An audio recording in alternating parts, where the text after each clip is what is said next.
Le Cercle RH, notre émission et débat quotidien, avec aujourd'hui un grand entretien avec Nicolas Hazard. Bonjour Nicolas. Bonjour. On est très heureux de vous accueillir. Alors vous êtes le fondateur et président d'Inco. On va parler de votre entreprise. Vous l'avez créée juste après être sorti de l'école. Vous aviez finalement pressenti qu'on allait parler d'entreprise à impact, de raison d'être. Et puis il y a 10 ans, vous avez démarré entreprise internationale. Et puis vous écrivez beaucoup, parce que je crois que vous avez envie de transmettre. On va en parler avec vous un petit peu. Qu'est-ce qu'on va faire de toi? C'est une phrase qu'on entend quand même. Qu'est-ce qu'on va faire de toi? Il faut mettre le ton. 21 métiers du futur à l'ère des robots et de l'intelligence artificielle. Trouvez votre place dans le nouveau monde du travail chez Flammarion. Et puis, avant de démarrer et de commencer à ouvrir ce livre que j'ai pas mal écorné, que j'ai trouvé passionnant, un mot quand même. Inco lance une coalition mondiale pour aider 100 000 réfugiés ukrainiens à se reconstruire à travers la formation et l'emploi. Au-delà de l'aspect, je dirais, généreux, pourquoi cette initiative? Pourquoi vous avez décidé d'initier cette initiative? Parce qu'il y a énormément de réfugiés qui, que ce soit en Pologne, en Roumanie, en République tchèque et aussi en Europe, qui se retrouvent aujourd'hui sans emploi et que les aider, c'est bien évidemment leur trouver un toit, les aider à se nourrir, etc. Mais on se construit, on se reconstruit aussi par le travail et par l'emploi. Aujourd'hui, il y a beaucoup de postes qui sont à pourvoir, il y a des industries qui recrutent énormément et donc pourquoi pas utiliser toutes les compétences et les connaissances de ces Ukrainiens pour les accompagner sur le marché du travail. Quelques mots, je dirais, d'ordre organisationnel. Comment ça se passe? Parce qu'une coalition, ça veut dire que vous avez essayé de rencontrer, rassembler tous ceux qui avaient la volonté d'avancer avec vous. Ces 3 axes de formation, comment ça se passe? Vous allez les chercher, vous allez à leur rencontre. C'est pas si simple, hein. J'imagine qu'ils n'ont pas forcément accès à toutes les informations, même s'ils sont très connectés. Comment ça se passe? Alors c'est deux pans en fait différents. Nous on est un pont et c'est le rôle d'Inco depuis 10 ans entre des entreprises, des grandes entreprises généralement qui recrutent, qui ont des besoins de recrutement qui sont très forts. Et donc nous on va aller les voir, des entreprises internationales qui nous disent de quoi elles ont besoin, de combien de personnes, etc., etc. Et puis de l'autre côté, c'est aller à la rencontre de ces réfugiés à travers des organisations, des associations. Nous on est par exemple très présent en Pologne, à Varsovie, où on a un grand bureau et on travaille déjà beaucoup. On a déjà formé beaucoup de réfugiés depuis le début de la crise. Et donc, c'est faire la connexion entre les deux, les former, les rendre prêts à l'emploi pour que derrière, ils puissent intégrer les différentes boîtes. Juste un mot sur le numérique, parce que j'ai vu qu'il y avait une formation numérique. Alors, on sait qu'en France, parce que là, on a compris que vous parliez à l'international, en France, c'est principalement des femmes accompagnées de leurs enfants, plus ou moins âgés d'ailleurs. Est-ce qu'elles vont se tourner vers le numérique? Les Ukrainiens, on le sait, c'est un peuple très connecté, très, très fort en termes numériques. Ces femmes, elles ont besoin de se former, vous pensez? Bien sûr. En fait, avant la crise ukrainienne, avant la guerre en Ukraine, il y avait déjà 200 000 codeurs en Ukraine. Ah ouais, donc, du coup, c'est déjà... c'est un vivier. Il y a vraiment beaucoup de compétences et beaucoup de connaissances sur ces sujets-là. Et donc, l'idée, c'est de se dire comment on intègre ceux qui ont déjà les compétences et n'a pas forcément besoin de les former beaucoup, ou peut-être un petit peu, peut-être à l'anglais, peut-être à certaines choses.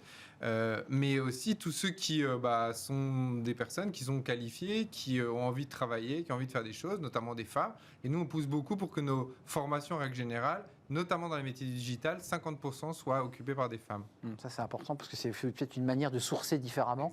Et de leur permettre, parce que ces femmes, quand on les interroge, elles veulent quand même si on sent que la guerre va durer et que tout cela risque de s'enquister, elles veulent rapidement revenir dans leur pays. Elles ne se destinent pas à vivre en Pologne, en France ou ailleurs. Si on veut prendre des renseignements, on va sur le site de l'Inco si on veut devenir partenaire de l'initiative. Inco-groupe sans e.co. Donc ça veut dire qu'on peut apporter sa contribution à cette coalition. On peut recruter une personne, 2 personnes, accompagner des réfugiés dans leur formation. Il y a plein de manières de contribuer, donc il ne faut pas hésiter. Alors commençons à nous tourner vers votre livre. D'abord un mot avant de lire quelques pages que j'ai trouvé assez incroyables en conclusion. Vous êtes chef d'entreprise, vous dirigez une entreprise qui cartonne. Pourquoi vous avez envie comme ça le soir ou le matin, je ne sais pas, d'ouvrir un ordinateur et d'écrire des livres? Parce que vous n'en êtes pas à votre premier livre, Le bonheur est dans le village, sorti chez Flammarion, puis vous en avez écrit un autre avant. C'est quoi ce désir? C'est de transmettre, d'expliquer, de convaincre? Exactement. Moi, je suis très positif finalement dans un monde où on est en face à plusieurs crises, crise économique, crise sociale, crise démographique, environnementale, etc., etc. Et pourtant, moi, je vois au quotidien, et j'ai cette chance, de voir des personnes qui font des choses différemment, qui montrent qu'une autre économie est possible, une économie plus inclusive, plus durable. Et donc, c'est juste de vouloir transmettre et de dire ne restons pas dans la morosité. Il y a beaucoup de choses qui sont à changer, mais des solutions existent. Alors, je vais commencer par le premier chiffre de votre livre, parce que on l'utilise tout le temps. Alors, votre source, vous la citez, c'est le Figaro de 2017. 85% des emplois de 2030 n'existeraient pas encore. Et même si modestement vous dites un peu plus loin, bon, on n'a pas la liste, c'est très compliqué. Il vient d'où ce chiffre? Là, c'est quoi le... Parce qu'on l'utilise tout le temps. Bien sûr, c'est une étude de Dell en fait, qui a été faite par Dell, l'Institut Dell, il y a quelques temps, qui montre que en fait, on est en plein milieu d'une 4e révolution industrielle, celle de la robotique, de l'intelligence artificielle, des crypto-monnaies, etc., etc. Des blockchains, parce que vous en parlez. De la blockchain, des NFT, voilà tout ça. Et donc le monde du travail va se transformer. Alors on peut le déplorer ou pas. Le craindre. Mais en tout cas, et le craindre, et on le craint beaucoup, et il y a beaucoup d'angoisse par rapport à ça.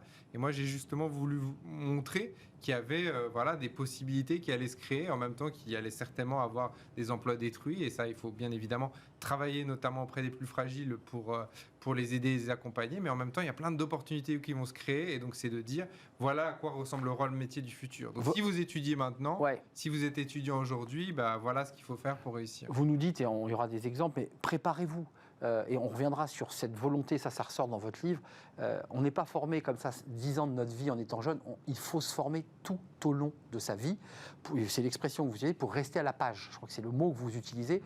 Et c'est exactement ça, parce qu'on est très vite, on entre très vite salarié dans l'obsolescence. Hein. Exactement. Ça va tellement vite. Ça va très très vite. Et en fait, toute catégorie confondue, avant c'était seulement l'école bleue, maintenant c'est aussi l'école blanc. On voit que 95% des comptables risquent de voir leur métier potentiellement disparaître. Ça, c'est une autre étude. Les avocats, les médecins. Ça, c'est l'IA. Oui, c'est l'IA, l'intelligence artificielle principalement. Et donc, du coup, voilà, il y a des chambardements qui existent et qui vont être de plus en plus importants. Et surtout parce que cette nouvelle révolution industrielle et ces technologies, elles changent et elles évoluent de manière exponentielle, contrairement aux précédentes où c'était plus linéaire.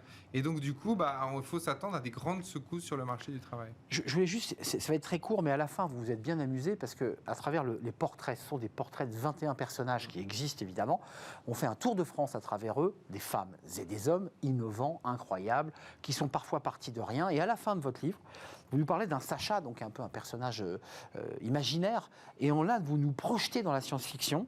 Alors ce Sacha se lève le matin, et là, vous nous dites, après avoir enfilé des vêtements recyclés, Sacha imprime son traditionnel petit déjeuner à base de criquets grillés sur sa nouvelle table commandée à un exo-artisan. Aujourd'hui, ils seront nappés d'un miel qui vient d'être livré cette semaine par drone, directement sur son balcon, à la demande de son réfrigérateur.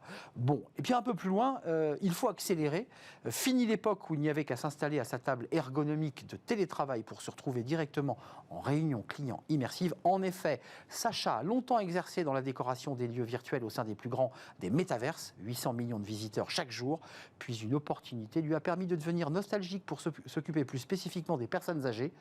Mais au bout d'un moment, tout cet imaginaire a lassé Sacha, qui, après avoir consulté un assistant au bonheur, a pris la décision de retrouver un métier dans le monde réel. Waouh, quelle claque!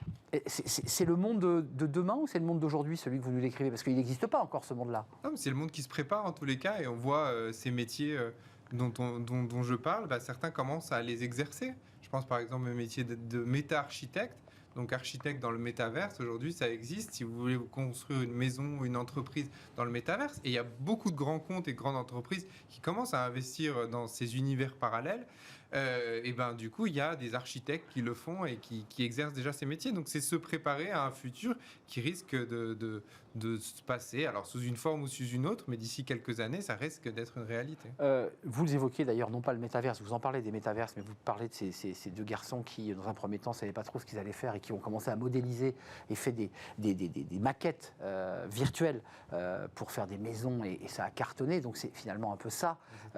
Quand même, vous dites, je voudrais que vous le développiez, parce que loin d'une vision pessimiste, vous dites que la technologie va nous sauver. Je vous cite, nous avons à portée de main de mettre définitivement fin au chômage. Alors la technologie ne va pas nous sauver. Ça, c'est pas mon propos. C'est de dire qu'il y a des changements technologiques qui existent et qui sont certains. Et donc, inéluctables. Inéluctables. Et donc on peut le déplorer encore une fois, mais c'est la réalité. Ça va changer. Ce que je veux dire, c'est que à la fois, ça va détruire beaucoup d'emplois et il y a beaucoup de personnes qui vont se trouver sur le carreau. Et je pense que ça va en créer beaucoup. Mais l'objet de ce livre, c'est de dire on n'est pas prêt aujourd'hui. Si on ne fait rien, la technologie, elle va créer plus de précarité finalement et plus de désespoir Oui.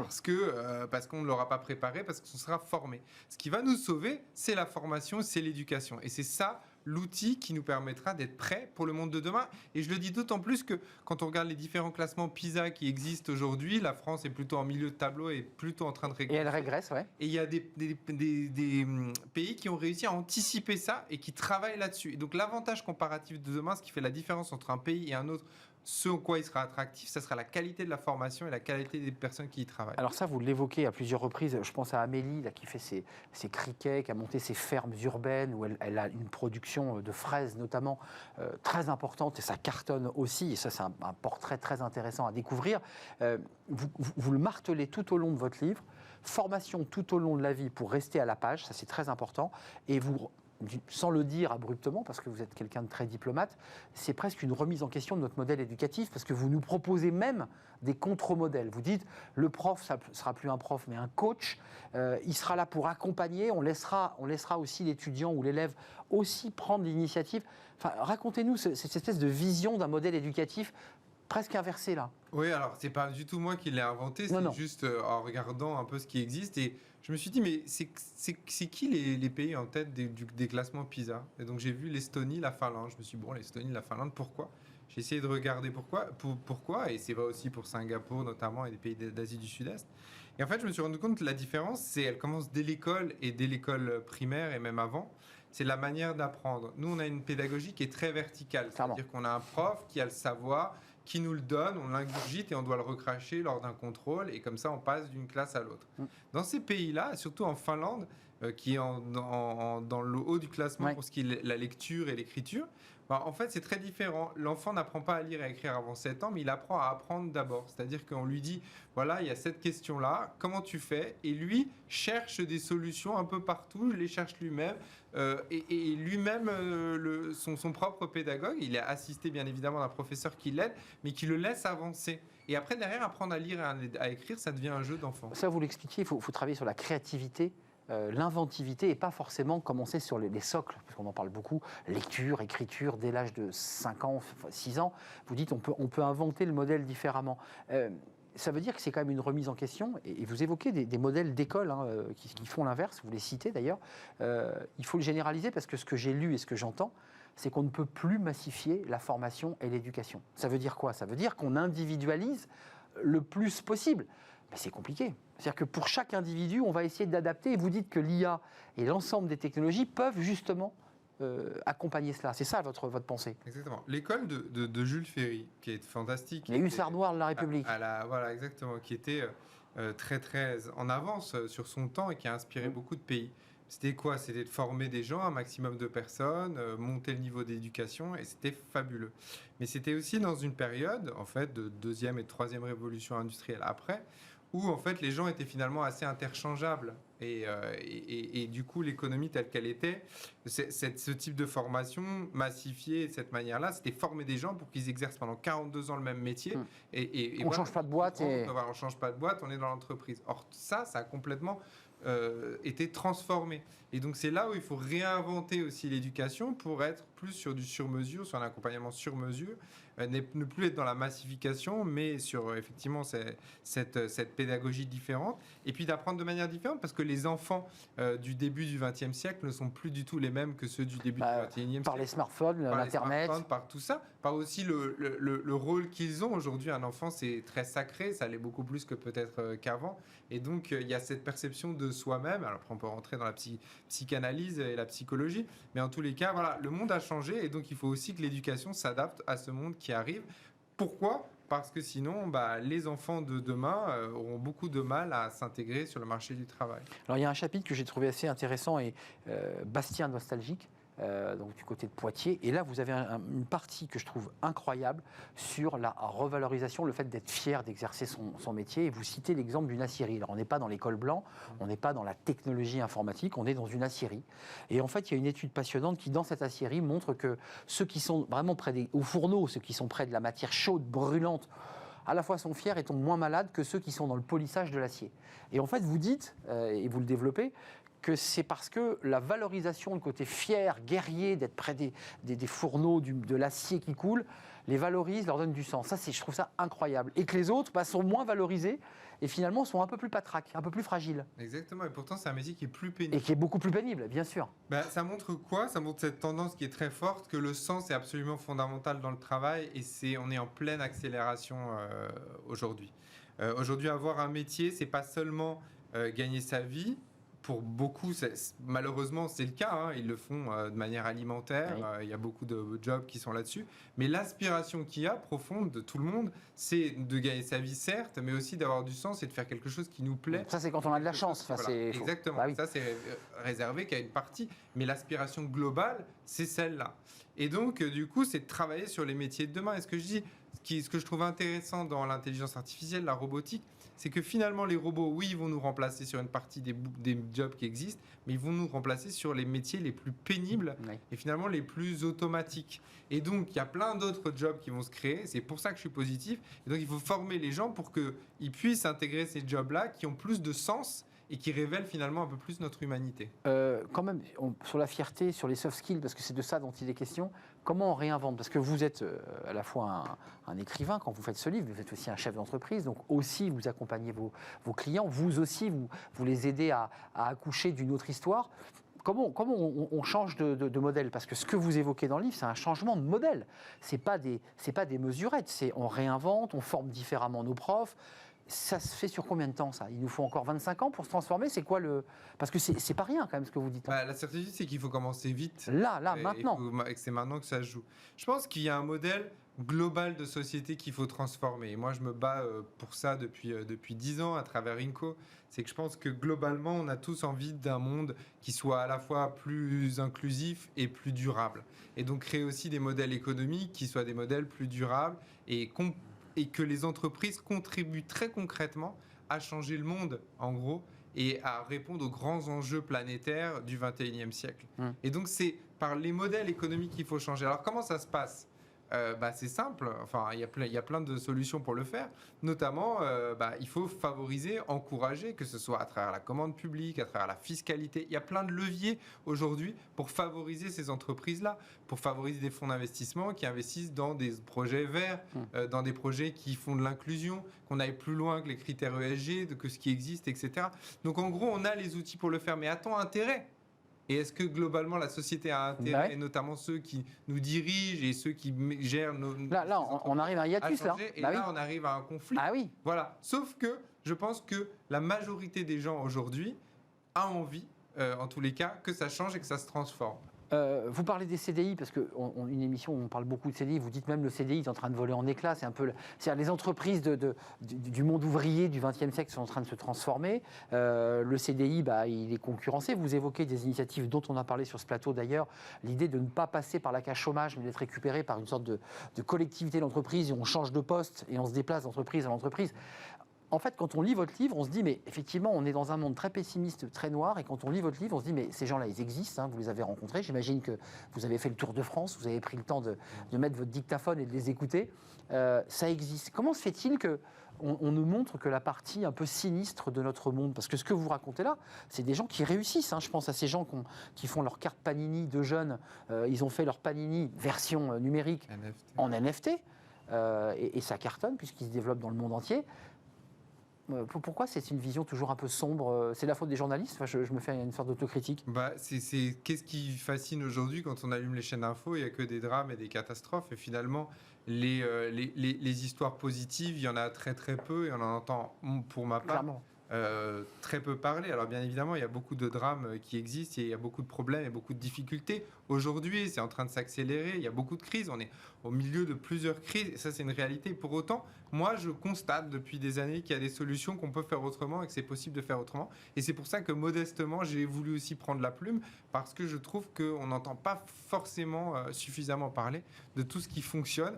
Et pourtant, je suis convaincu, et je le vois, qu'on peut créer un autre monde. Mais le modèle que vous proposez à travers vos histoires, parce que ce n'est pas un programme politique, qu'on soit clair, vous ne présentez pas dans 5 ans l'élection présidentielle, mais on vient de le dire, il vient quand même se heurter sur des questions d'employabilité. Vous dites cette phrase, notre socle de compétences est trop faible, personne n'est inemployable. Donc, il y a un double constat.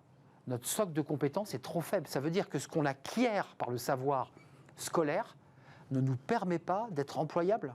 Si je le prends dans l'autre sens. Alors ça nous permet d'être employable pour partie, mais ce que je sais, c'est que les gens qui sont en emploi aujourd'hui, ça c'est une étude notamment qui a été faite au niveau mondial dans les pays de l'OCDE en gros, les gens qui sont en emploi aujourd'hui, 50% ne sont déjà plus à la page et mériteraient d'être reformés et auraient besoin d'être reformés. Et en fait, on n'anticipe pas suffisamment ça. Parce que on est tous en train de... Le monde du travail, il évolue aussi, l'économie, elle évolue aussi. Et donc, on ne met pas et on n'investit pas assez sur la formation. Et là, tout le monde est coupable. Que ce soit les entreprises, que ce soit les pouvoirs publics et nous tous. Pourtant, Nicolas, on a le budget. Enfin, je veux dire, c'est un hydre à plusieurs dizaines de milliards quand même, la formation. Bien sûr, il y a un gros budget. Mais ce qui est, par exemple, il y a ce qu'on appelle les crédits de formation aujourd'hui. Moi, on m'appelle souvent pour dire, bon, est-ce que vous avez dépensé vos crédits formation, etc. Aujourd'hui, c'est une très bonne initiative sur la base, c'est de dire on investit.